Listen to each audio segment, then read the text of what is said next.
एक तरफ दिल्ली के जंतर मंतर पे सोनम वांगचुक जो प्रोटेस्ट करवा रहा है, और दूसरी तरफ हमारे झारखंड में एक ऐसा प्रोजेक्ट होने जा रहा है जो इंडिया में पहला होने वाला है, जिसे नाम दिया गया है एसेट मोनेटाइजेशन प्रोसेस, जो करवाया जा रहा है सबसे बड़ी बिजनेस कंपनी बीसीसीएल के द्वारा, जो बिडिंग करवाई थी आज से 1 साल पहले 2024 में उन्होंने बिडिंग करवाया था अपनी एक साइट का, जो आपका झारखंड के बोकारो के दुद्दा में पड़ता है। वहां पे उस साइट को लेके उन्होंने बिडिंग करवाया, जिसको जीएसडब्ल्यू, जिसे हम बोलते हैं जिंदल कंपनी ने ऑक्यूपाई किया, वो भी 25 सालों के लिए, जिसमें उन्होंने एक नॉर्म्स, जिसको हम लोग शर्त बोल सकते हैं, एक शर्त रखी है जिसमें जिंदल कंपनी को हर महीने अपने प्रॉफिट का 15% बीसीसीएल कंपनी को देना पड़ेगा, चाहे वो अपनी एफिशिएंसी बढ़ाए, कैपेसिटी बढ़ाए, जो भी करे, उन्हें 15% देना पड़ेगा बीसीसीएल को। तो चलिए देखते हैं ऐसी कौन सी साइट है जिसमें जिंदल 25 सालों के लिए इन्वेस्ट करने जा रही है। तो चलिए देखते हैं।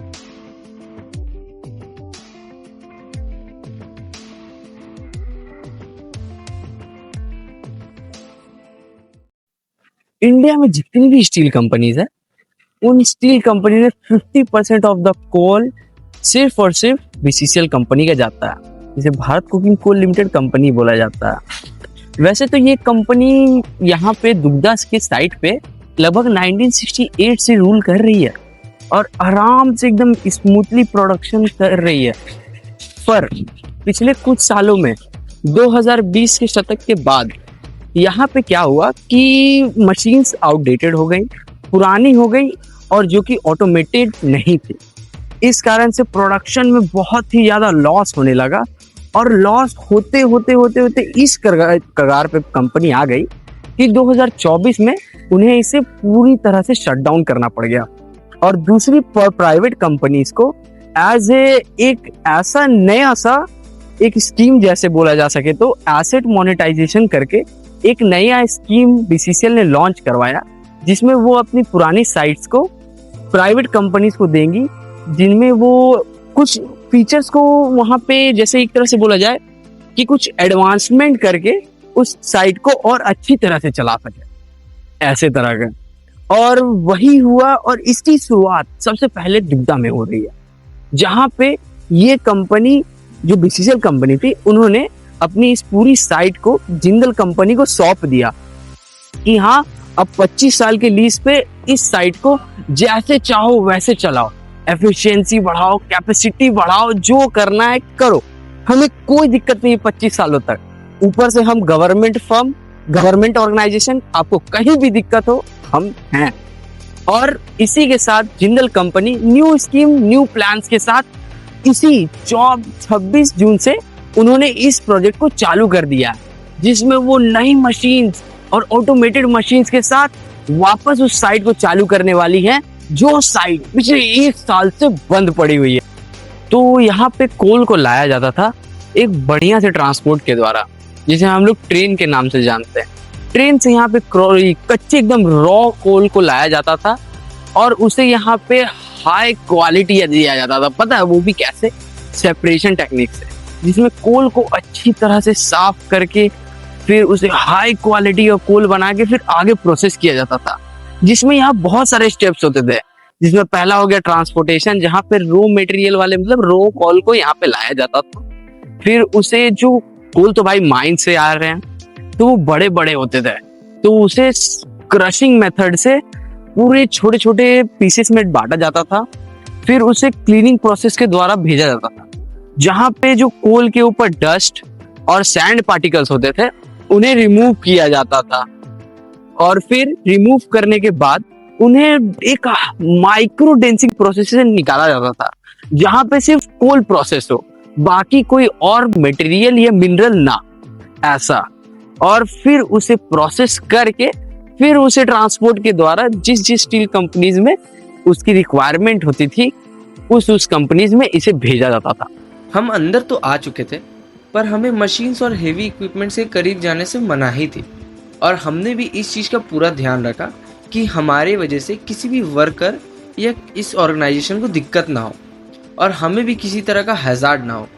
क्योंकि इस प्रोजेक्ट को शुरू हुए अभी सिर्फ 1 महीने हुआ है, इस वजह से यहाँ पे जितने भी अनफंक्शनिंग या कह लें आउटडेटेड मशीन्स और इक्विपमेंट है वो अभी भी यहाँ मौजूद हैं, जिन्हें धीरे धीरे यहाँ से हटाया जाएगा। जैसा कि आप देख रहे हैं, यहाँ काफ़ी सारे डम मशीन्स पड़ी हुई हैं जिन्हें अब उसे यूज़ में नहीं लाया जाएगा, और इसके डिफरेंट रीजंस हैं, जैसे कि उन मशीनों का आउटडेटेड हो जाना या फिर काफ़ी ज़्यादा टाइम से उन्हें यूज़ करने की वजह से उनकी जो आउटकम का क्वालिटी था वो डिग्रेड हो जाना। पर यहाँ पर कुछ ऐसी मशीन्स भी हैं जो अभी भी रनिंग कंडीशन में है, और जिंदल कंपनी उन सारी मशीन्स की इम्प्रूवमेंट करके उन्हें फिर से यूज़ में लेंगे इसी प्लांट में। हमने सारे मेन टेक्निकल कॉन्सेप्ट्स को कवर किया, जैसे रेल वैगन अनलोडिंग एरिया, ये वो जगह है जहाँ कोल से भरी ट्रेन लाई जाती है और उनमें से सारा कोल नीचे बने रिसीविंग हुपर में गिराया जाता है। उसके बाद सारे कोल को कन्वेयर बेल्ट के हेल्प से क्रशर तक पहुंचाया जाता है, और क्रशर में उन सारे कोल को एक अप्रॉक्स साइज में लगभग 50 से 100 mm के साइज में तोड़ देता है, ताकि कोल की स्क्रीनिंग और वॉशिंग की इफिशिएंसी बढ़ जाए। कोल बंकर जो ऊपर जमा कोयले को कंट्रोल यूनिट में नीचे कन्वेयर बेल्ट पर आगे की ओर प्रोसेस के लिए फीडर में भेजता है। विकास तो होने जा रहा है, जिसमें जो यहाँ पे बीसीसीएल कंपनी पहले 2 मिलियन टन हर साल कोयला वॉश करके 1100 से 1200 करोड़ तक का रेवेन्यू जनरेट करती थी सिर्फ इस अकेले साइट से। वहां पे जिंदल एडवांस्ड मशीन्स के साथ 4 मिलियन टन पर ईयर निकालने वाली है, मतलब सीधा डबल, जिससे वो सीधा 2400 करोड़ तक का प्रॉफिट जमीन ये जनरेट कर सकती है पर ईयर, बिना किसी ऑब्जेक्शन के, जिसका सीधा फायदा यहाँ के लोकल्स को होने वाला है। क्योंकि यहाँ पे नई नई वैकेंसीज आने वाली है, टेक्नीशियन की फिर बहुत सारी होने वाली है, जैसे कि एक तरह से कहा जा सके टेक्नीशियन की, सुपरवाइजर्स की, मतलब जैसे जैसे सेक्टर्स हैं यहाँ पे उस हिसाब से। और अभी ये तो डेवलप्ड हो रहा है, तो यहाँ अभी भी वैकेंसीज है कॉन्ट्रैक्टर्स के, फिर सब कॉन्ट्रैक्टर्स के, फिर यहाँ पे जो मशीन्स आने वाली है जैसे क्रेन्स हो गए, लोडर्स हो गए, ट्रैक्टर्स हो गए, बहुत सारी वैकेंसीज यहाँ पे बहुत है। मतलब लोकल इम्पैक्ट तो पड़ेगा थोड़ा मोड़ा,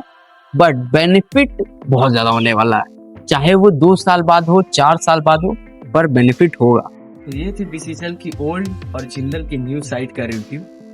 जो सही है भाई, अंडर प्रोग्रेस है, 1 महीने पहले ही चालू हुई। तो इस वीडियो के लिए इतना ही, अब मिलते हैं नेक्स्ट वीडियो में और एक नई अपडेट के साथ।